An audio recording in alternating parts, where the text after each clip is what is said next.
ایک دفعہ یہودیوں کی عورتوں نے شرارت کی کہ حضرت فاطمہ کو بلاتے ہیں اور ان کی غربت کا مذاق اڑاتے ہیں، معاذ اللہ ثم معاذ اللہ۔ کہتی ہیں گھر آئی عورتیں کہنے لگی حضور اپنی بیٹی کو بھیجیے، ہمارے گھر میں شادی ہے، ہم چاہتی ہیں یہ وہاں لوگوں کو تبلیغ کریں، دین کا پیغام دیں۔ اب اس نام پر تو حضور ضرور بھیجا کرتے تھے، چاہے کوئی دھوکے سے ہی بلاتا۔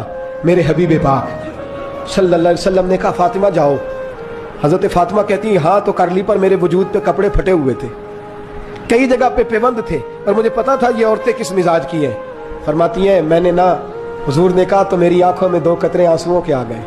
میں نے کہا یا اللہ اپنے لیے نہیں، تیرے نبی کے دین کے وقار کے لیے۔ یا اللہ یہ عورتیں یہ بڑے برے خیالات اور نظریات کی ہیں، یہ مذاق اڑائیں گی دین اسلام کا، مہربانی فرما، نظر کرم فرما۔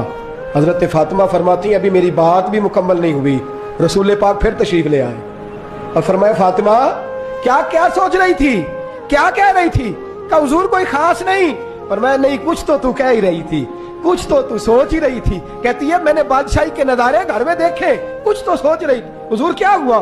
فرماتے ہیں حضور نے چادر مبارک کھولی، اندر سے جوڑا نکالا۔ فرمایا پتہ نہیں تو نے کیا سوچا ہے، جبریل جنت سے جوڑا لے کے پہنچ